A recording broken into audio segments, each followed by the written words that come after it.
All right. Okay, I'm back. I think okay, the audio is working now.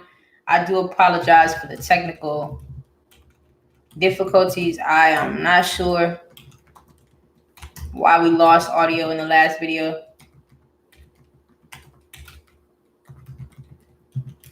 Audio should be working now. I'm gonna test the audio on my phone before I continue, just to make sure it is working properly. I have, if you can see my screen, I wish I could share my screen, but basically at the bottom, there's the mute button, the share button, the end stream button, and then there are about 6 dots that show me the audio levels. And when those dots are green, I'm able to identify whether or not the audio is coming through. And then I put my headphones on to see how you're experiencing it from your end. And so I'm just going to go back in and check it. Okay, so it sounds like it's coming through. If at any point in time you can't hear me, feel free to let me know. I'll do my best to adjust it to make sure the quality is good and that the audio is working. So we'll start the clock again. So we'll end around 3:37, 3:40, something like that. But thank you for joining this conversation. Yes, Doodle Vision, we are live. Yes, sir. We had some technical difficulties before, and so I rebooted the stream, and I'll go back and delete that first attempt to make sure everyone knows this is the correct video. But we are live. My name is Danielle Jeffers. I am the founder of Dope for Degrees, LLC, and I'm your host for today's Community Scholarship Chat. And today I'm giving tips and advice on how you can earn scholarships to go to college and graduate debt-free. I am also answering any questions you have about how you can earn scholarships to go to college and graduate debt-free. So feel free to drop a question or a comment in the chat. I'd be more than happy to help you. While I'm waiting for questions and comments to come in, I do want to make you aware of what I spent a lot of time doing this week, and that's automating Dope for Degrees, scaling this company to the point where we'll be able to serve tens of thousands of people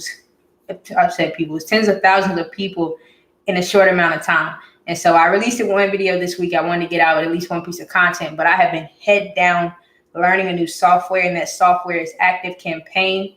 I want to show you one software that I've invested in to help automate Dope for Degrees.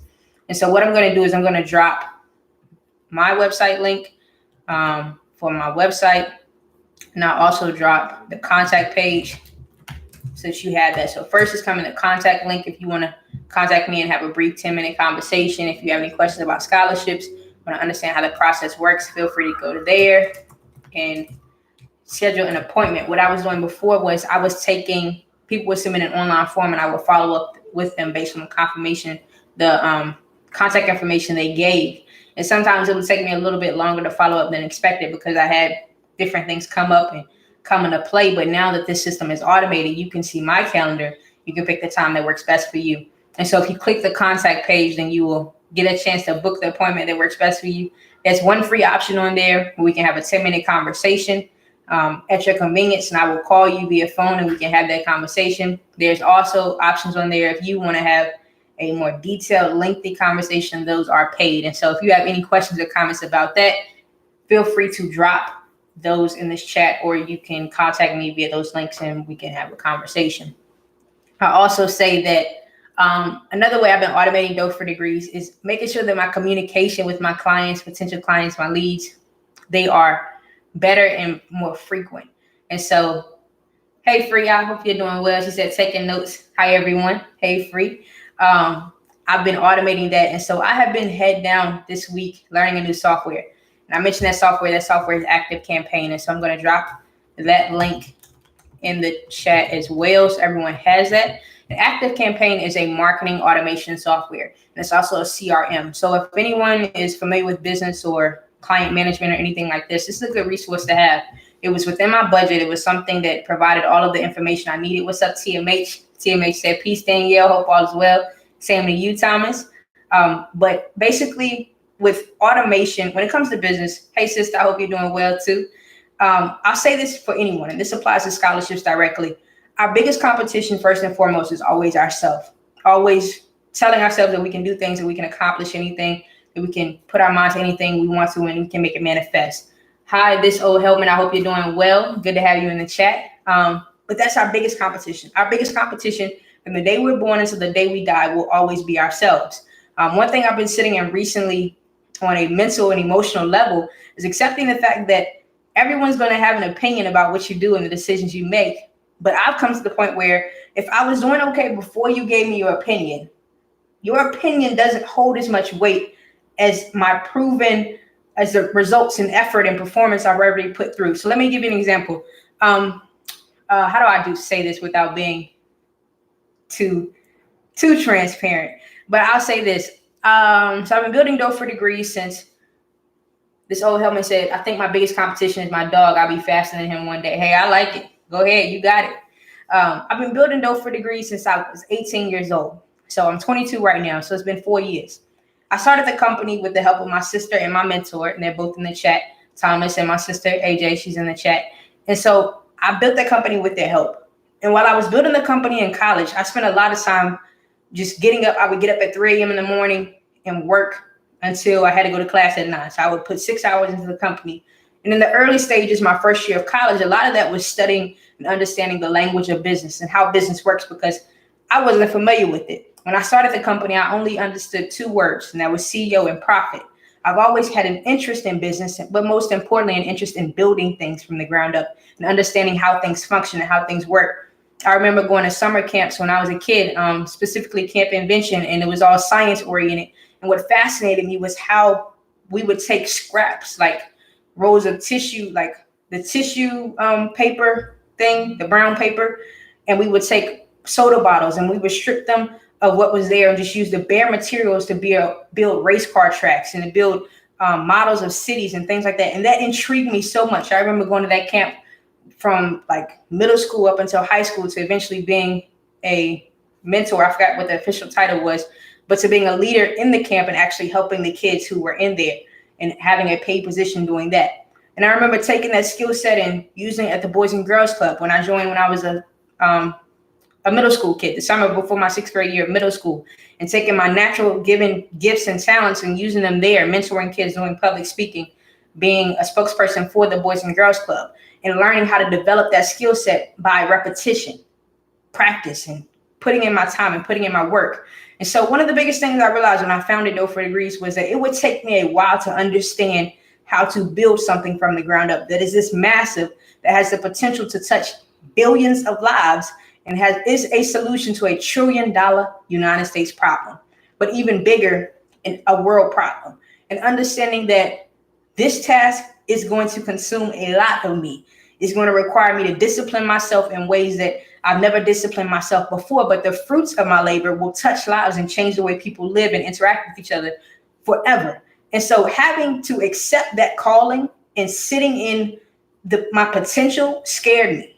It shook me. I was like, I don't even know if I can do that. Like, I feel like I've been positioned. I've been through what I've been through to do that. But it overwhelmed me to think of what my life would look like if I were to touch that many lives. And so then all of these questions started coming in from different people like, oh, you can't do that. You're not good enough. And because I was already shaking within myself, there were cracks in my own foundation, in my mind, and my ability to believe that I could achieve what I wanted to achieve. And so when they spoke that, it filled the crack and it solidified the fact that maybe I'm not good enough. Maybe this isn't what I'm supposed to be doing. Maybe this is bigger than me. It's beyond me. But what I realized is that I was good before the cracks came, and I was good before their opinions came. And when I took out their opinions and I filled the cracks with faith, and I filled the cracks with hope, and I filled the cracks with reassuring myself that everything would be okay, my foundation was solid again. And so I said I was good before all of that came. So your 1 second of disbelief, your 1 second of lack of faith and lack of belief in who I am and who I'm supposed to be will not stop the 17 years of confirmation I've had my entire life. And so what I said that to say your biggest competition will always be yourself. Your ability to believe in yourself to achieve anything you want to achieve. And it's not that you don't believe it and there's no doubt. There can be doubt. Like, I'm uncertain a lot of times that I don't know if I'm doing this right. I don't know if I'm serving my clients right. I could be doing better here and there. Like, yeah, there's a lot of doubt, but there's also more than enough faith to override my doubt. And you just have to speak that constantly, that, yeah, what my present circumstances look like are not the finish line. These are my present circumstances and situations, but this is not how the story ends. And so your biggest competition will always be yourself. You will have to feed yourself good thoughts to overcome what looks like you can't overcome it, or you can't be bigger than that, and you can't beat it. You have to feed yourself good thoughts, because what you feed and what you eat is what you produce. And so what I say when I say that with scholarships is that it took all the faith I had to win those scholarships, because I only won about 40% of the scholarships I applied for, which means 60% of the letters I received after I applied for the scholarships were rejection letters. Them telling me, no, you weren't selected. Sorry, try again next year. But to keep going and overcoming so many things to get to the point where I'm like, I graduated debt free, so you can't tell me that it can't be done. Now it's my responsibility to teach the world how to do it. And when I say all this, I say this to say, I figured out this week, which is why I was off YouTube the majority of the week, how to do it in the shortest amount of time as possible. And so your first competition, your biggest competition will always be yourself. But then your second level of competition is always time. It's always time. No matter what you do, no matter where you want to go, no matter what you seek to achieve, you always will compete with time. Because, and this is true, this is the plain old truth, you can't beat time. You will never be able to beat time, because the clock is going to keep ticking whether you like it or not. The clock will keep going. You can't rewind the clock. You can't ask for more time. You're not in control of it, but you're competing with it. So how do you navigate that space? And I realize this, try to analyze, okay, I served my clients the best I could in college, but it still wasn't good enough. Now that I'm out of college, I'm trying to do the best I can. And with the In My Bag tour, I identified a lot of cracks and areas of improvement within my business, because when I couldn't put time into it, it was failing, in my opinion, because I wasn't able to respond to requests and get all the emails out because I was working on In My Bag tour. So now that I'm done with that and I'm focused on the company and it has the majority of my attention, I said, how do I automate this so when I'm sleeping, it can still run? When I'm on vacation, it can still serve people. When I'm speaking in another country, it can still meet the needs of the people who are requesting help, because that's my job, is to help. The biggest title, I said this, I think in last week's live, the best title you will ever have is student. But the second most powerful title you can ever have is servant. Because if you're a student, then you're dedicated to learning. You're dedicated to hearing knowledge and information. But when you take the knowledge you have and you serve the people and teach them how to do what you've done, that's where your power comes in, because that's rooted in humility. So as a student, you're opening yourself, you're open-minded and humble in the fact of knowing that you don't know it all, but I'm here to learn. But then when you take that information and you compile it and you organize it and you strategize and use it to serve for the greater good, that's another level of power, but it still requires humility. And so what I say this to say that all of that factored in my mind. I was like, okay, time. How do I maximize every single second, day, hour that I have? It was the same question I asked myself when I entered Virginia Tech in the fall of 2018. The Joker role said, they said I could not do it. They did not trust me, even though I didn't have done it before. I broke in the hospital and I did the brain surgery. They was right. I couldn't do it. He died. Bummer. Okay. I don't know where you're going, but okay. But what I will say is that I was like, how do I automate? How do I get this to the point where everything, like people can send me an email and they get an automatic request, or they fill out a form and it emails them within an hour. For instance, I do speaking engagements a lot of the time, and I get their contact information, and it takes me a while to put time into my schedule or to make sure I have time to follow up. But how can they fill out the form and get an email within 10 minutes of filling it out, so it looks like I just emailed them, but we're still in the same place and I've been talking to people the whole time? So I figured that out. That's Active Campaign. Before I tell you that, Free has a question. She said, are there any activities young school-age children can do? Example, Boys and Girls Scouts. They can assist them later on to obtain scholarships, or those types of activities factor into the process. Yes, they are. So, for instance, those activities like Boys and Girls Club and scouts and stuff like that, they are great leadership building activities, and they teach you character. They teach you integrity. They teach you how to separate yourself from the crowd and stand out. A lot of times people do community service when they do those types of activities, meaning that they take the time to put in work and volunteer without getting paid for it.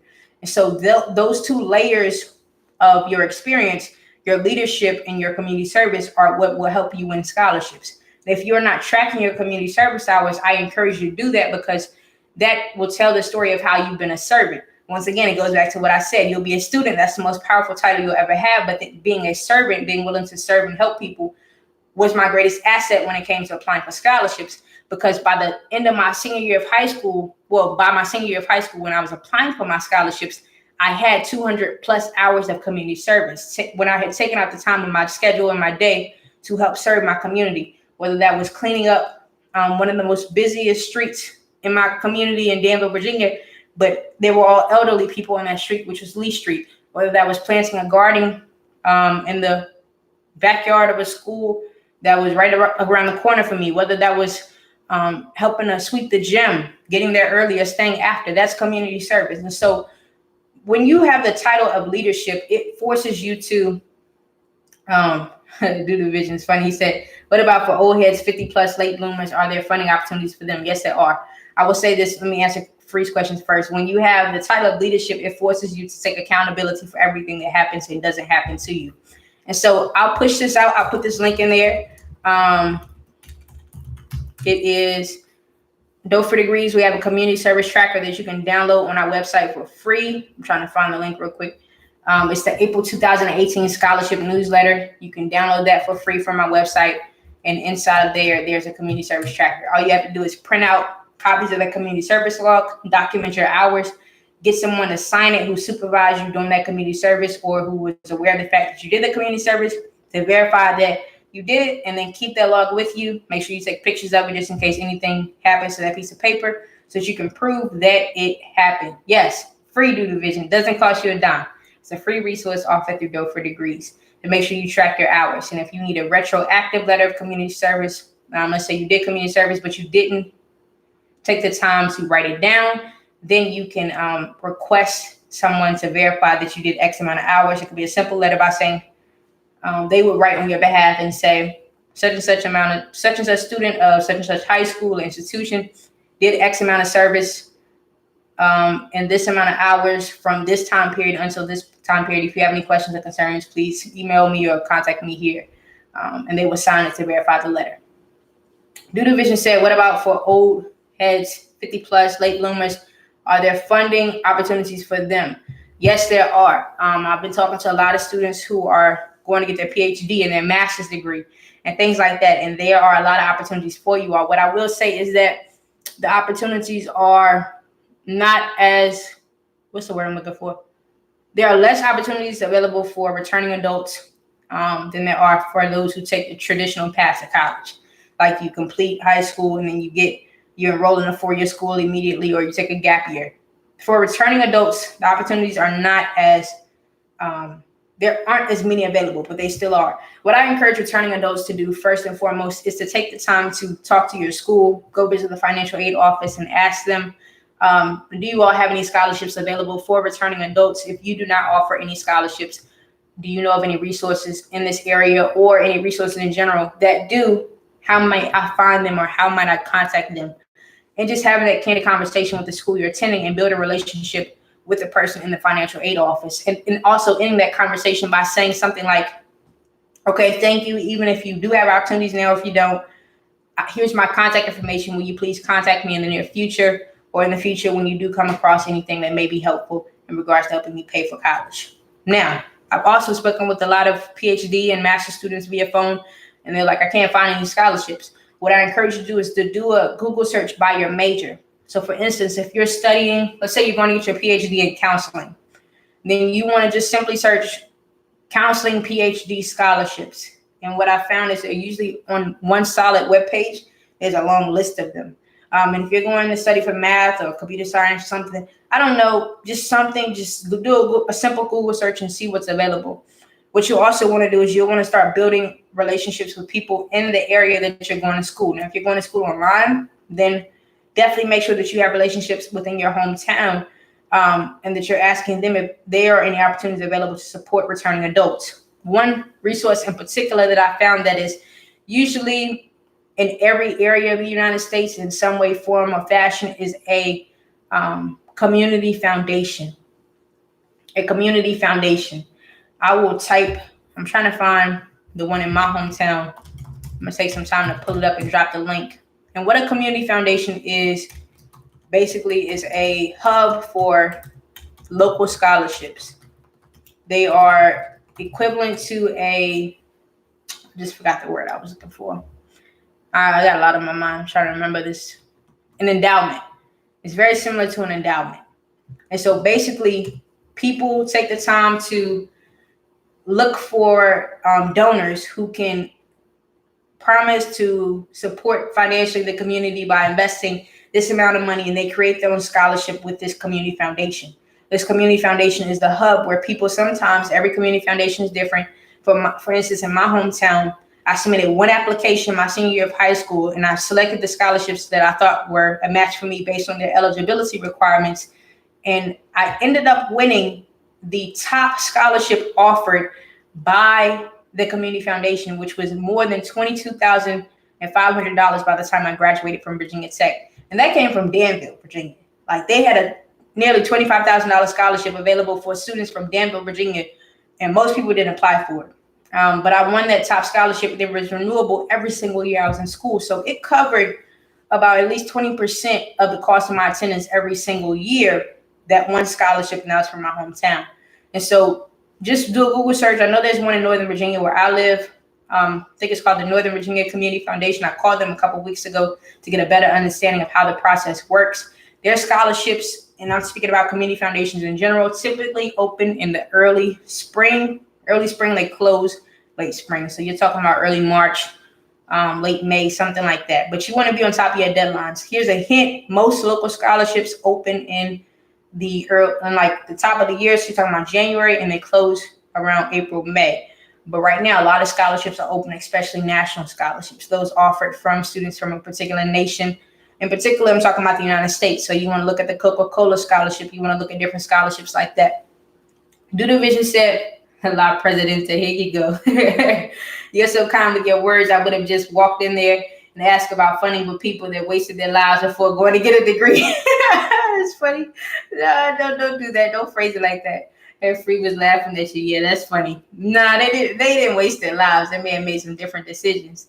But what I will say is that you really have to be persistent when it comes to scholarships. Thomas asked, what can parents do to help their child not succumb to peer pressure and developing bad habits to keep them from doing what it takes to graduating debt-free? No, you're fine. He said, sorry for the word. He texted you completely fine. I want to look at this from two different perspectives. If you're in high school, then you will be usually you're under the leadership and guidance of your parents, let's say it that way. And so sometimes there are parents, and I know this happens a lot, especially when you have younger parents and quote unquote babies raising babies who are not as strict and I'm not speaking against them or speaking anything ill, but this is speaking from my experiences, and it's not everyone, who aren't as strict or aren't as involved in their children's lives because they're still trying to grow up and enjoy life themselves. And so sometimes you just have to take accountability and hold yourself 100% accountable for what you do and do not do. How can parents help their child not succumb to peer pressure? Just reminding them of who they are, reminding them that they're bigger than what people tell them they are, that they're going to achieve great things. And one of the keys to being a great person or someone who has a lot of influence or impact is your behavior. And so every time you meet someone, every first impression matters, because you never know where someone will go in life. You'll never know what kind of power and influence or someone will have. And so your integrity and your character will always precede you. Your name may be in a room that you have no idea it's in, and what they say about you matters. And so you want to make sure that you're doing your best to make your best first impression and holding yourself accountable at all times. Now, I'm not asking you to be perfect, because trust me, I did a lot of things that I shouldn't have been doing. It might not be blasted on social media, but I've done a lot of things I shouldn't have been doing. And hey, at the end of the day, you got to hold yourself accountable. I learned how to switch it up real quick and stop doing it because it's not good. Like, you want to put yourself in the best position to get the best results that you can, or to get the most out of life. And so when you're in college, what can parents do? It's harder. I've heard the phrase before, out of sight, out of mind. And so don't just stick to who you are at your roots. Just try to be a good person all the time. That's basically, when it comes to parents, just let a student know that basically you will have to learn how to behave correctly no matter who tries to influence you or what they try to influence you to do. At the end of the day, it's your decision. You need to hold yourself accountable for what you do and do not do. That's basically all I have to say on that. My parents in particular were very strict on me. They didn't let me do a lot of things that my friends are doing, like sleepovers and things like that. I can count on one hand the amount of sleepovers, and definitely not parties. I was not allowed to go to parties, and how strict my father was in terms of getting home at a certain time. And that helped me, but at the same time, I mean, if I went, I knew how to act. And so you just have to train a child up in the way they should go, basically, so they won't depart from it later on. That's my only advice. I'm not a parent, so I can't speak from it from that perspective. What I will say, at the end of the day, we know right from wrong. And when you think about scholarships, you are representing an organization. You're representing an organization every time you go somewhere. And I think that's one of the biggest reasons why I won a lot of scholarships, is that my community service and my public speaking skills and my history of doing that in my community have preceded me. The work I'd done before I even knew scholarships were a thing had worked in my favor. So people weren't scared to invest in me because I'd already proven that I would be a good steward of what was given to me based on the opportunities and resources I was afforded through my Boys and Girls Club. And so basically, you just want to put your best foot forward in everything you do, because you never know what door can open as a result of you doing the work you're doing. Free says, sounds like my father. That's funny. But I would say definitely at the end of the day, it is your responsibility, no matter what age you are, to do your best at all times and exceed your own expectations. I dropped 2 videos for Habits of Scholarship winners for September. They each had their own sets of suggested steps that you want to take if you want to graduate debt-free in the month of September. Granted, September is almost over, but those steps do not fade away because the month is over. If you haven't done those, please do them, because October is right around the corner, and those steps coincide with October steps for each level. That's for high school and college students.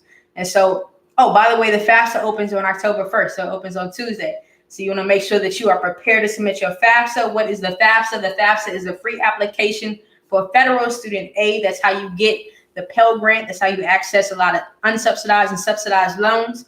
I've spoken on unsubsidized and subsidized loans before. And what I will say is that subsidized loans, I just realized this week when I was studying loans and how they work, is that they're based on your need. They're determined by need-based aid. And subsidized loans don't gain interest while you're in school. And so what typically happens is students, they're looking for a loan and they run out of subsidized loans because they have exceeded or they met the amount of need-based aid they qualify for. So they're forced to take out unsubsidized loans. And so what you want to do is to make sure that you maximize, prior to looking for those loans, opportunities to assess your funding correctly and your financial status correctly, which is doing that when you fill out the FAFSA information. So make sure your tax information is correct and you are able to identify which assets you have and list those accordingly in the FAFSA. Doodoo Vision said, I'm going to replay this to enforce the importance of doing community service before you get on parole. You are funny. Oh, man, you are hilarious. I would definitely say community service is an asset. It may not be the most fun thing in the world, but it is an asset to helping you get where you want to get to, especially at a young age, because you got to stand outside of the crowd. A lot of people don't expect young people to be outside helping their community. Like my grandma, we were talking yesterday and she said, you know, it's so quiet around here. I say, yeah, Mom, that's because the kids are inside on social media or they're playing video games. The kids aren't outside playing anymore unless they have to go to practice. That's from my experience. I said, but I remember when I was younger, we used to go outside and play. We couldn't stay in the house and play video games all the day. I sound like an older person. I'm only 22, but that shows you how quickly technology can shift the child's experience, shift the child's childhood. And so when you break the norm, when you're intentionally different from other people, you will have different outcomes from the people around you. So yeah, do community service. It's as simple as going out to take your neighbor's trash out, like stuff like that. Or even, I'm trying to think, getting to school early to help your teacher set up for the classroom, or staying a little bit later, or picking up the papers after class, picking up the trash. Like all of that's community service in and of itself. You just need someone to verify it, so to make sure that you can use that in your story when you begin to apply for your scholarships. And so I say it all the time, be different. It'll help you in more ways than one. We are coming to a close, you all. Doodoo Vision said, go outside and don't come back in until you're called, drinking water from the hose on the side of the house. Yeah, I know a little bit about that too. You're exactly right. I definitely know a little bit about that. I would say that the students, you are probably in your second month of school, third month of school, something like that. I want you to stay focused this year. I don't care if you're in middle school. I don't care if you're in elementary school. You're in college. You're in high school. I don't care. Just stay focused. Stay focused and make sure that you fulfill your commitment, which is to do well in school and to graduate, and hopefully graduate debt free. Stay focused. Eliminate the distractions as much as possible. And sometimes that requires you to isolate yourself. I had to do it a lot of times when I was in school, to isolate myself and pull away from the crowd to make sure that I fulfill my commitment, which was to graduate debt free. No one was holding me accountable to that but myself. And my school would have loved, Virginia Tech would have loved for me to take out a student loan, because 9 times out of 10, they would have got paid for it, having been the resource that I went through to take out that loan. But you just got to make sure that you keep first things first. Priorities matter a lot, especially at a young age. And if you can discipline yourself right now, it will carry you through the rest of your life. I've seen it myself. So I'm here to help. Once again, you can contact me. That link is in the chat. Don't hesitate to reach out. Ask me any questions you have. I'm here to be of service to you and help you go to college and graduate debt-free and succeed in life. My name is Danielle Jeffers, and it was a blessing and a pleasure to be able to talk to you all today. I look forward to talking to you soon.